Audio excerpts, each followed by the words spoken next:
Welcome to the podcast, Amazing Tales from Off and On Connecticut's Beaten Path. And I'm your host, Mike Allen. It's the end of the world. Time to get ready to go to heaven. Jesus is returning for the second coming, and only true believers are going to follow him in the Great Ascension. Our guest today is going to tell us about the time in 1873 when a large group of folks thought this was indeed going to happen, and they gathered on an island in the Connecticut River. Tim Casey is a member of the Suffield Historical Society, and he writes their blog. Suffield is adjacent to the island where this took place, and he's going to be along in a moment with our incredible story. This week's trivia question, it's called Scoville, and it marked a huge change in how society developed. What was Scoville, and why did it change our development trajectory? Well, stick around after the main program for the answer, because then you're going to know the topic for next week's show.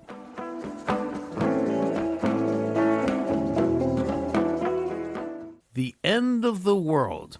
How many times have you seen drawings of people dressed in toga-style outfits waiting for the end of the world? And they're prepared because a religious figure told them that the world was going to end and only true believers in Jesus Christ would be ascended and allowed into heaven. Well, today's episode is about just that.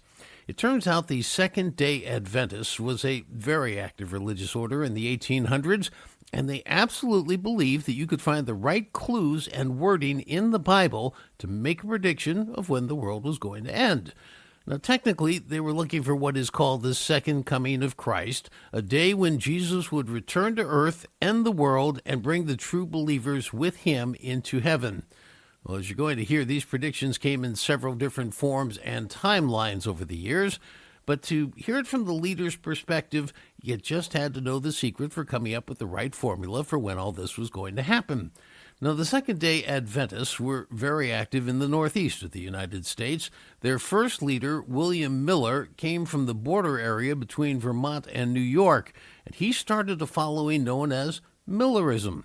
He was the first to use the Bible to predict an actual year when the world was going to end, and his followers believed him. After he died, and his three predictions didn't exactly come to fruition, that torch was passed to a Connecticut man who continued to look for signs that the world was going to end. As you'll hear, the prediction involving the Connecticut religious leader brought the followers to an island in the Connecticut River between Suffield, Windsor Locks, and Enfield. That's the northern part of the state, near Massachusetts. Interestingly, it is near the only remaining canal in the state of Connecticut, the Windsor Locks Canal. Now, as you may recall from earlier Amazing Tales episodes, the Farmington Canal, which ran from New Haven into Massachusetts, was finally filled in and replaced by first a railroad and then a hike-bike trail. The Windsor Locks Canal, though, allows boats on the Connecticut River to bypass the non-navigable Enfield Falls. It's adjacent to Kings Island, where today's story takes place. And in fact, if you walk the former towpath of the Windsor Locks Canal, you'll come to a point where Kings Island is clearly visible from the west bank of the Connecticut River. Otherwise, it's a little secluded and hard to see. It was from that towpath that people who wanted to go to the island could take a ferry boat to reach it back in the 1800s, and you'll hear more about that in today's episode. Well, here to tell us about this endearing story of the end of the world on Kings Island is the man who writes the blog for the Suffield Historical Society, Tim Casey.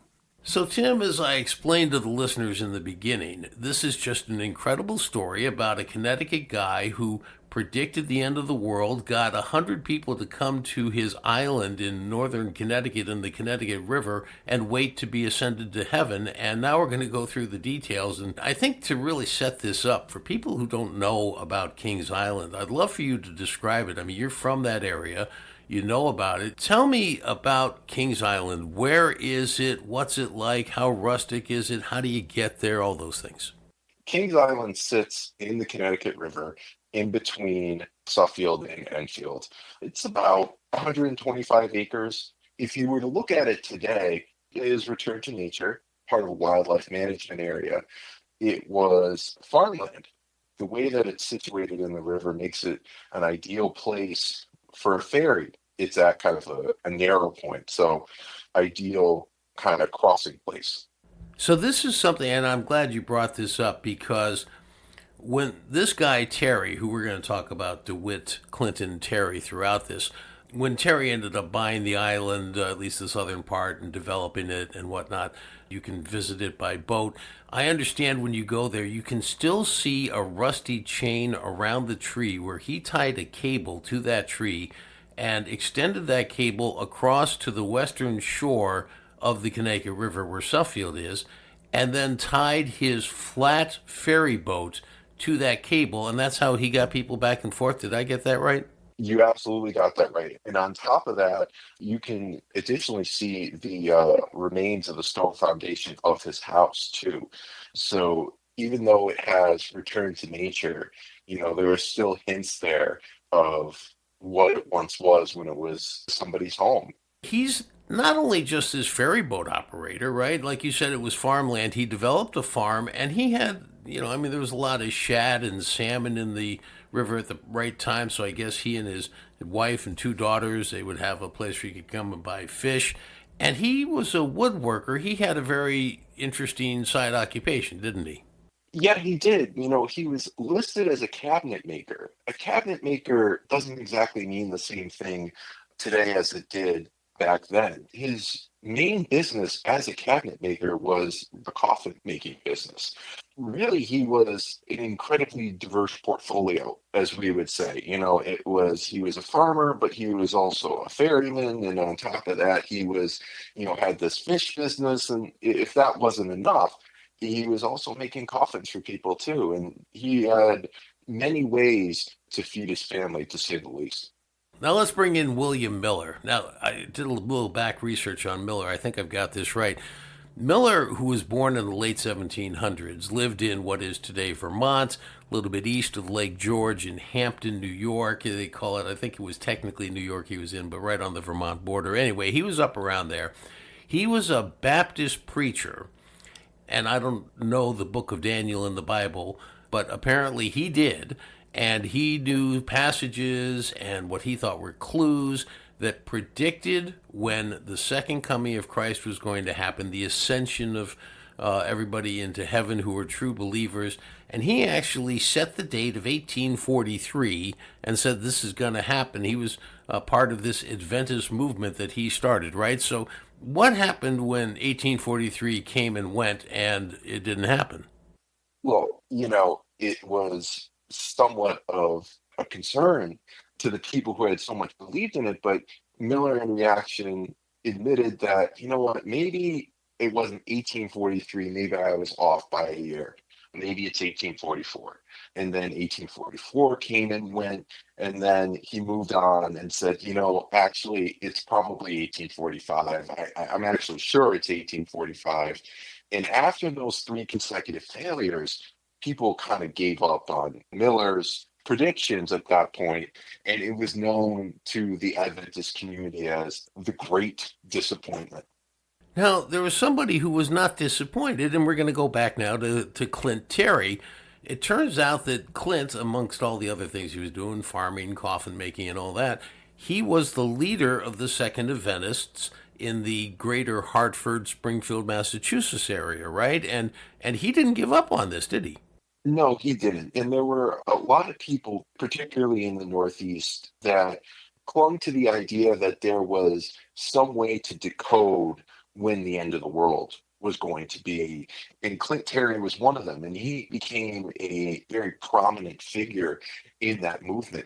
To give you an idea of how prominent he was, in the years following the events that we're going to talk about, both of his daughters ended up getting married to two brothers from Wilbraham, Massachusetts. And the wedding itself was this huge event to the point where there were special trains that were run from New York City, Hartford, and Springfield to get the wedding guests out to the island. So, I mean, he was an immensely important figure that had a large reach, even beyond the Springfield and Hartford area. He was very, very influential.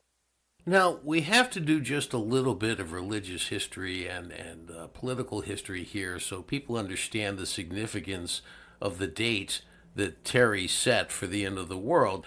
So you had this big war going on in Europe between the Prussians in Germany, and they were Protestants, not Catholics. And then you had them fighting the French, who were decidedly Catholic. And when the Prussians beat the French in the Battle of Sedan in 1870, Terry took this as a sign, didn't he? He and his fellow Adventists took this as a sign that the papacy was on its last heels. And, this was a Protestant movement. The idea was that the Pope was not the legitimate representative of Christ on earth. And if the papacy was to fail, that would signal that the kind of the last great imposter would be gone and Christ would return. So the thought was that with Catholic France being defeated by Protestant Prussia, France was seen as the last great military and political backer of the papacy in Europe, the last great power behind it. And so, with that defeat, they figured the papacy would crumble soon afterwards. And for reasons that I was never able to really find out in the literature, the idea was that 3 years and 42 days from the start of the battle would mark the end of the world, which would be November 5th, 1873. And so after that battle, they saw it as a sign, and the Adventist movement began preparing once again for the end of the world. Now, I was very curious and I looked up that date, and it turns out that was a Wednesday, just for the record. Now, as the actual event, drew clearer, people actually in the media started to pay attention, right? You had the Springfield Union, the Hartford Courant, they were all focusing on this. And I guess there was an article in the Springfield Union that said people started showing up October 19th, a couple weeks beforehand, and sort of paint the picture. What happened there on the island over the next couple weeks? It kind of became a religious revival type atmosphere. You had believers, at one point over 100 of them, coming to the island. There were sermons being given. There was fervent group prayer. The speakers, interestingly enough, acknowledged that the previous times that the end of the world had been predicted, they were incorrect. They acknowledged that disappointment, but in acknowledging that disappointment, they expressed their certainty that this time they were absolutely correct. So we have this kind of festival atmosphere. It is somber in some ways, but it's also joyful because these people believe that they are going to ascend to heaven to be with God. The newspapers, for their part, were very reverent in their description of them. And they said, these are these people's sincerely held beliefs. We aren't here to make fun of them. There is even some concern expressed in the Springfield Union that this event was going to potentially occur the day after the Massachusetts state elections. And so there was some concern on their part that they might have gotten the date right, and kind of tying the election to some sort of the end of the world. So I understand that these believers who came to the island in this, semi-festive atmosphere, as you report, actually brought their ascension robes, and some wanted to get even a little closer to heaven. Can you tell us that part of the story?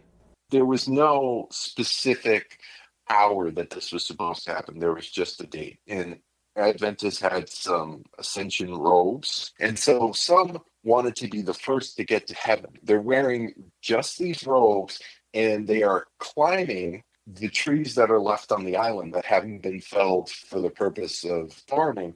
And they are getting up as high as they can because they want to be the first people to ascend to heaven. And so, you had the thought of people waiting all day in the tree on a cold November day. It must not have been comfortable, to say the least.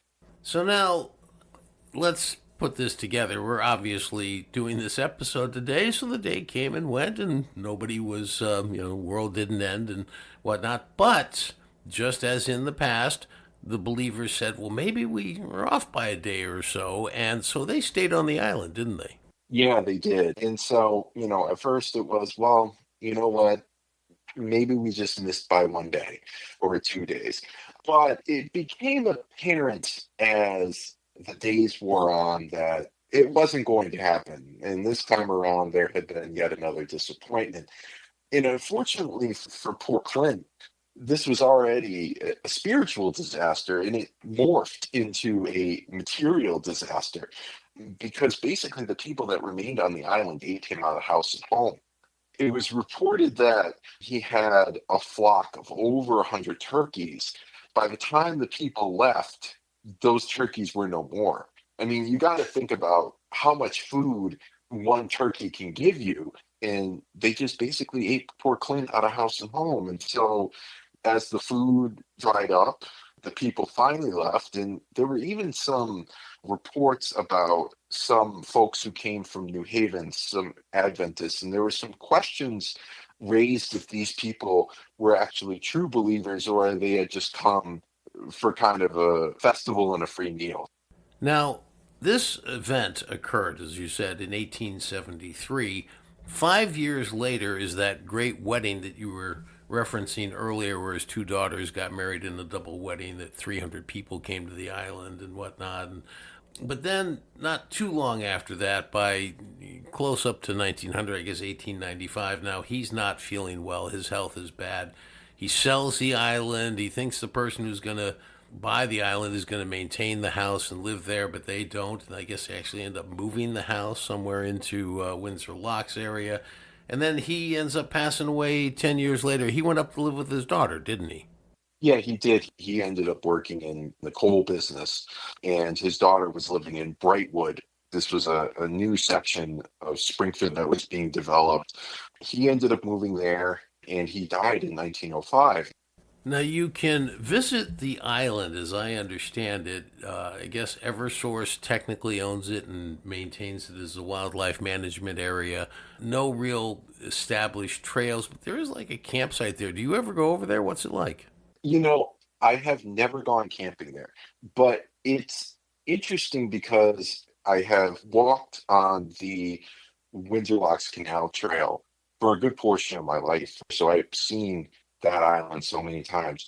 Right now, you would really never know unless you got on the island and saw what, you and I had talked about previously, the foundation and the remains of the tow rope. You'd really never know that it was inhabited by humans. You would never know that it was once a farm, except for those two things. So it's very much back to nature as it is now. It is really a true wildlife preserve, but there still are those hints there. And it's very interesting to think that if you go and you walk around, and especially near the house, you can imagine where 100 people gathered for the end of the world, or you could very easily see how 300 people could have been there for what must have been a very grand wedding.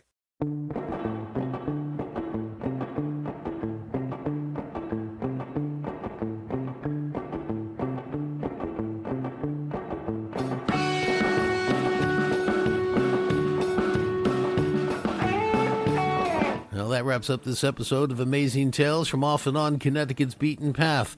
Now, if you want to visit Kings Island, you could either take a boat from Suffield or Enfield, or if you're really daring, you can wait for a period of very low water flow in the Connecticut River and actually try to walk over on top of the stones. I wouldn't recommend it. I want to thank our guest for today's program, Tim Casey, a member of the Suffield Historical Society and the man who writes their blog, keeping interesting aspects of the region's history alive. The answer to this week's trivia question, the question was, it's called Scoville, and it marked a huge change in how society developed. What was Scoville, and why did it change our development trajectory? Well, the answer is the Scoville Library was the very first public library in the United States. Next week on Amazing Tales, we're going to review the fact that until Scoville Library opened, you had to be able to afford a subscription to a library in order to have access to their books and their knowledge. Scoville opened knowledge to the masses. Amazing Tales from Off and On Connecticut's Beaten Path is a production of True North Associates, LLC. This is Mike Allen. Be safe and stay healthy.